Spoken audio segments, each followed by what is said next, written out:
carbone, c'est pas compliqué, hein. Il est soit dans l'atmosphère, et s'il s'accumule dans l'atmosphère, il contribue au changement climatique, soit il est séquestré dans les sols, et là, il rentre dans la dynamique de la fertilité. Ici, à la ferme du Bec-et-Loing, c'est presque devenu un peu obsessionnel d'enrichir la fertilité de nos sols, avec des moyens très simples, en utilisant uniquement de la matière organique. Make sure that in the coming years, everybody is going to be able to eat. With this type of farming, we're trying to use as less water as possible. Have the least impact on the planet as possible. And water is one of the challenges the planet has to face now. So what we have here is maybe the biggest pond of the farm, or at least the biggest system of ponds that are connected to each other. We collect the rainwater in those ponds, connected by a small stream that we've created. And the water system goes under the soil, and by what we call capillarity, it will let the plants go deep into the soil and get the water that they need. The deeper a plant goes, the more nutrients it can expel from the deeper soil. So it's perfect for the soil life and for fertility. Le fait d'arriver à concilier produire beaucoup de légumes sur très peu d'espace et améliorer les sols, ça a une autre conséquence énorme, majeure. When we first came here, I knew nothing about agriculture. But all I could feel was the energy of this valley, the power of nature.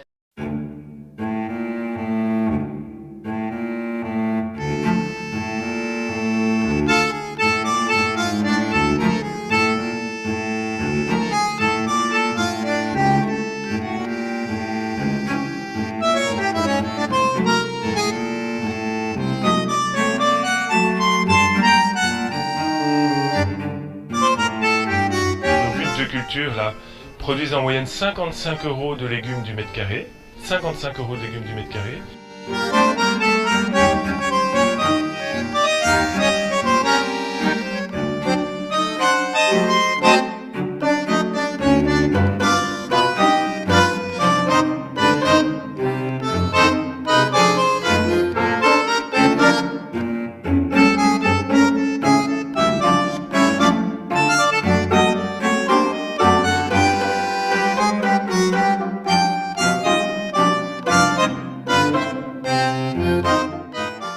On arrive à concilier cette productivité exceptionnelle avec une amélioration exceptionnelle des sols.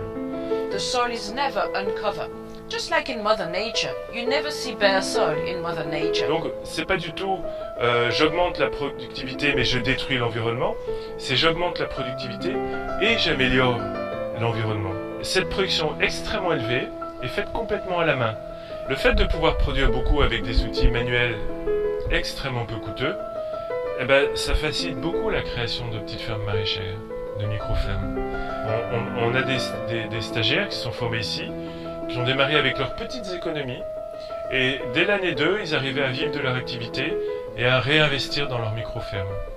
On peut dire que c'est une agriculture de la connaissance des sols, de la connaissance du fonctionnement des milieux naturels, de la connaissance des légumes, bien évidemment. C'est-à-dire qu'on ne va pas investir dans des gros outils, des gros moteurs, un gros tracteur, mais on investit en soi. On investit dans son rapport avec la nature. Ce que je trouve personnellement extraordinairement gratifiant et encourageant.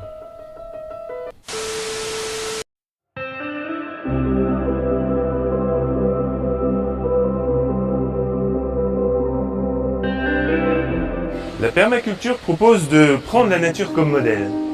Alors, pourquoi donc prendre la nature comme modèle? Parce que la vie est apparue sur cette planète il y a plus de 3,8 milliards d'années. Et ça a donné ça, ce monde incroyable qu'on a la chance d'habiter. Elle a surmonté d'innombrables obstacles pendant toute cette évolution. Et on peut considérer que la nature, c'est un réservoir de solutions absolument incroyables. Des solutions simples, efficaces, longuement éprouvées dans toutes les conditions possibles et imaginables. Et qui peuvent nous inspirer, à nous autres êtres humains, des solutions justement pour sortir par le haut de cette méga crise sociale, environnementale qu'on a nous-mêmes générée. Si la permaculture propose de s'inspirer de la nature, de se mettre à son école, c'est pour imaginer des installations humaines qui fonctionnent, tant que faire se peut, comme des écosystèmes. Pour cela, encore faut-il bien connaître et comprendre les milieux naturels. Les écosystèmes fonctionnent en boucle.